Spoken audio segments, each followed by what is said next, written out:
53-year-old man marrying a 9-year-old girl is definitely wrong. Today, in Cairo, New York, London, it's wrong because it's a violation of the law. Eudora Comnene, the wife of King Baldwin III of Jerusalem, was born in 1145. She became the wife of King Baldwin III at the age of 13. But maybe today, in some other parts of the world, is not wrong because it's not violating the law or the customs and traditions of people. And maybe in those three cities, Cairo, London, or New York, few centuries ago, it was not wrong because it was not violating anything too. So to say that something is wrong or not, you have to say it's wrong because of what? Because it's violating what? Now let's go through European palaces to see more of these cases.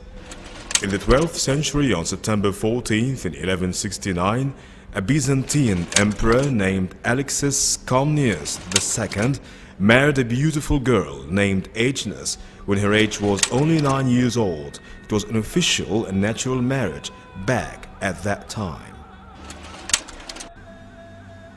Also, when do people get married?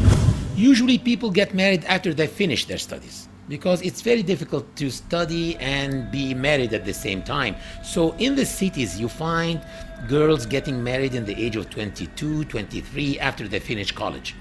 In the villages where usually people don't go to college, you find girls getting married in the age of 18, 19 after they finish school.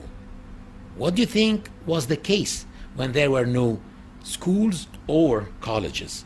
What were girls doing? They were just getting married as soon as they reached puberty. Mary, peace be upon her, gave birth to Al-Masih ibn Maryam, or Jesus, when she was only 13 years old. Actually, today, after 1500 years, you find in the US girls getting married by the law at the age of 13. In New Hampshire, the age of marriage starts at 13 years old for girls by the consent of their parents. In Texas, 14 years old.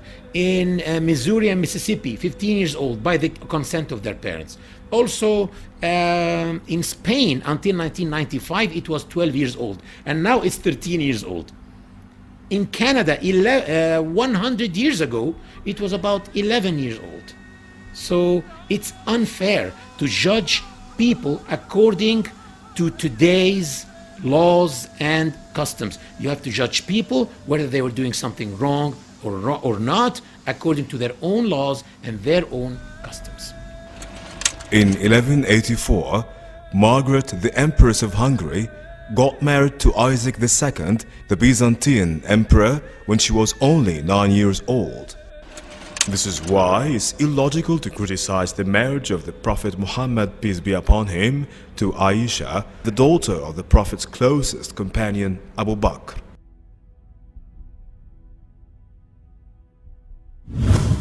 One may ask himself, did Prophet Muhammad, peace be upon him, had any enemies?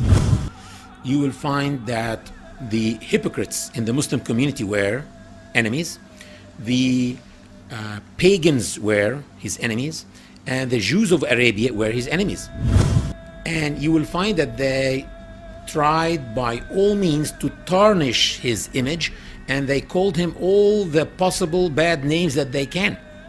But they did not say that he was a child molester. Why? Did they forget? That would have been an excellent way to damage this man and this new religion, but they never used it because simply it was the norm to get married to girls at that age at that time. And for those who say that she was a molested child, molested by Prophet Muhammad, peace be upon him, I ask them, do molested children love their molesters? And if you want to read the perfect love story,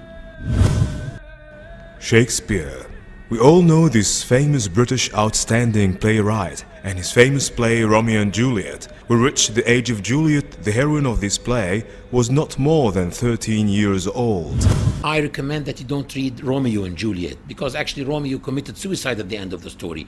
Read Mohammad and Aisha. In the very words of Aisha herself, explaining how beautiful this relationship was between her and Prophet Muhammad, peace be upon him.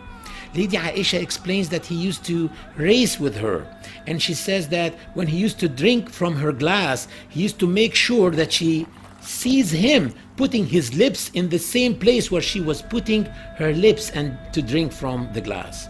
Lady Aisha says that when she used to say, "Oh my God, I have a headache," he used to say, "It's me who can sense your headache in my head." Lady Aisha was so proud that he died in her arms. على رهبته المتبسم اقرأ نبي الله اقرأ وابتهل وبذكر ربك يا نبي ترنم